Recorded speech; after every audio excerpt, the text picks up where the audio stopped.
statement. Minister, I want to raise in particular an issue that has arisen not just recently but for quite some time in Milltown, County Kerry, regarding the secondary school school facilities and also the Nagle Rice Primary School, and the lack of places within the secondary school for young kids from coming out of primary school to go into the presentation secondary school. They are unable to get there because there is there's no room for them. And all of this goes back really with there's been a huge growth in population growth as well as expansion growth in Milltown. Milltown is a town of roughly, come back in 2006, had 401 people. In 2011, it had 838 people, and in 2018, 928 people. And there has been an increase as well. Half the houses in the town that are there at the moment were built in a 10-year period between 2002 and 2011. And the criteria, the admission criteria being applied means that those who get into secondary school from the catchment area of that area need to have a historical tie to it, as well as if they have an older sibling in the secondary school. And the consequences of that is that those coming out of the Nagle Rice primary school don't have that attachment or don't have an elder sibling in the class, that they have to go elsewhere and they have to be served in a secondary school outside of it.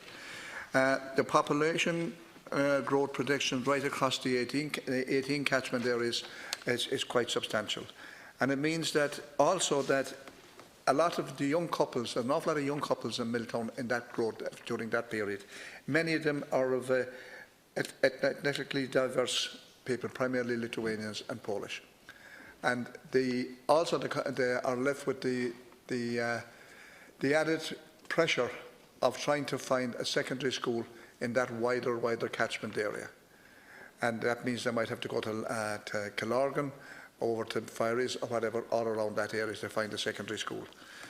And the cost involved is that there is no provision for those students or those kids to get any type of bus service in order to get to the schools. I think it's absurd to imagine that a resident child and studying in Milltown Primary School cannot access further education in the town that they live, where they were born and live in, and it's a terrible cost. Also, the cost of the bus service for transporting the child to another secondary school, based on that criteria, seems to put added pressure on it. But also, it is many of those people now are coming from low-income families and so forth, and they have to provide that service. The solution to this, obviously, if you're talking about an immediate solution, that is to provide extra rooms in the secondary school and presentation, expand it so they can take the kids from that area into it.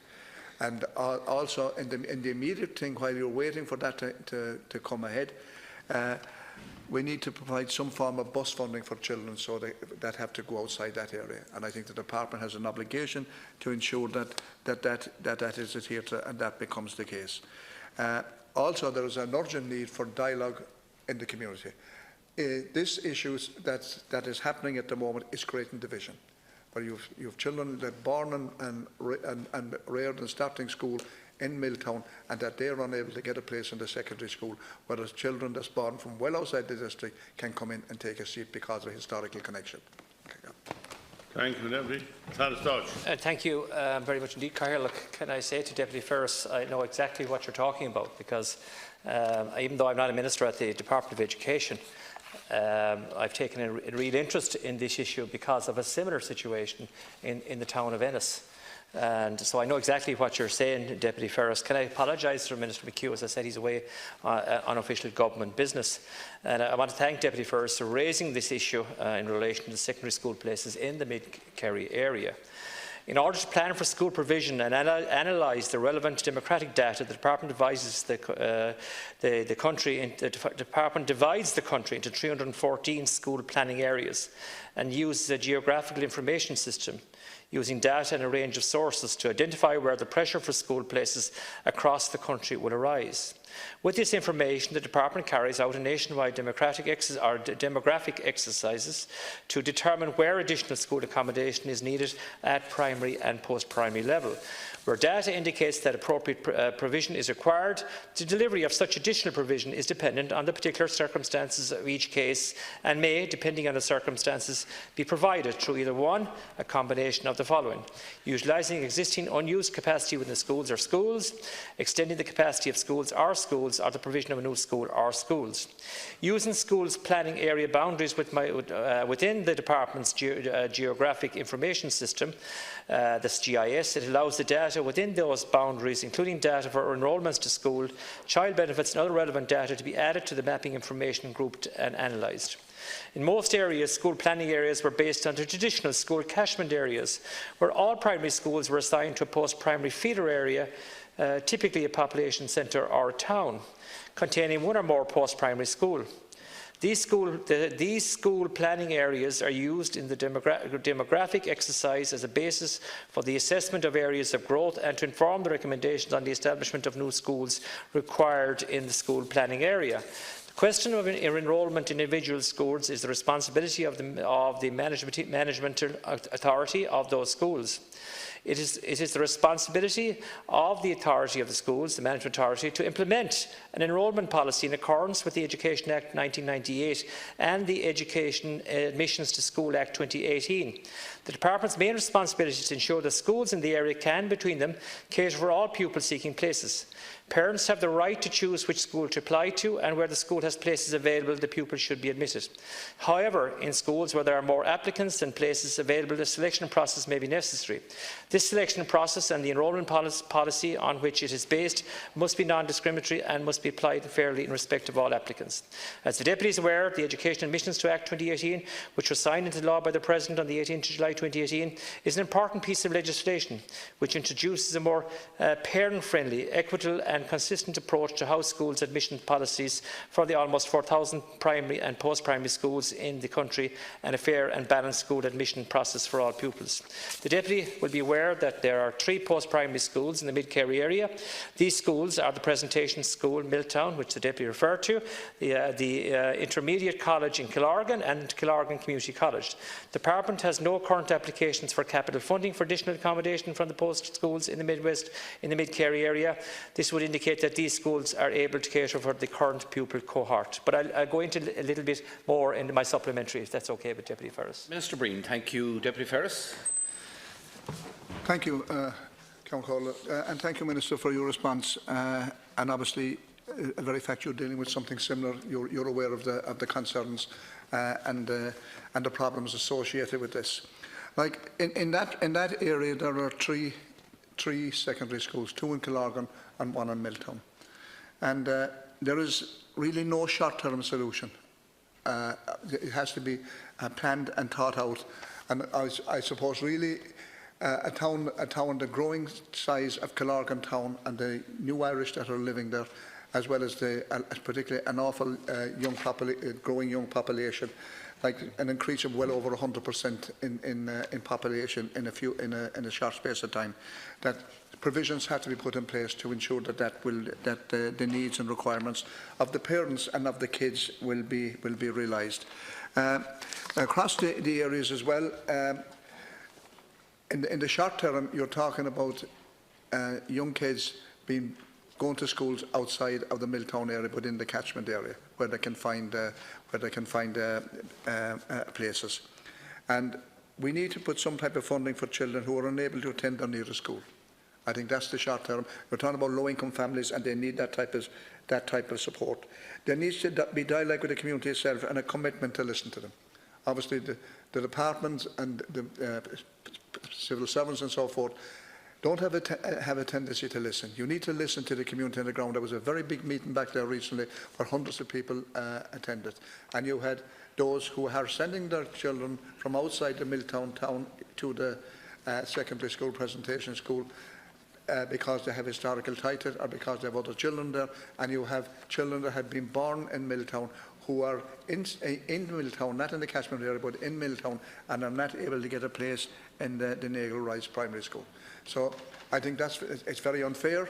But certainly what is needed is that the department need to meet with the community, meet with the parents, all the schools in the area, and work out a plan that will facilitate young children so they can have go to school in the area that they live in.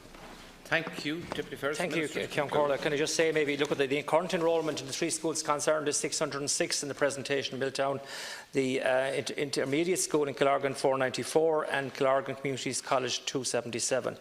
And as the department has said, there is no outstanding application for any of the 3 schools for additional accommodation. But to be helpful to Deputy Ferris, because I understand where he's coming from in relation to this, I know, Deputy Ferris, that it's an extremely stressful time for parents and their families, particularly as they await correspondence from secondary schools, inform them whether they have got a place in September or not. It's a trying time, but we've all seen it for ourselves in our constituency offices in there.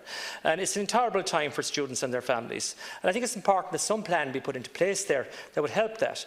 And I think I refer you back to the Admission of Schools Act, which was signed last July by the President. I think that's an important piece of legislation that will begin to relieve the situation here, and that allows, I think, for cooperation between the various school boards. Now, I'm not sure whether there is full cooperation between the 3 schools in question, but I think it's something that could be done under Section 66, and that relates to the cooperation between schools. It allows schools to share the information with each other in respect of applications received, offers made and offers accepted, etc. I think that's important to point out, because that would help to prevent a situation where one student may be offered a place in more than one school, which does happen, as you know, and delays choosing his preference until he knows, and that's an issue. Where then, if there was a data sharing between the 3 schools during the admission process, now schools may argue there's a GDPR process there, but if they sign up to that when they're doing the admissions, that will get over that.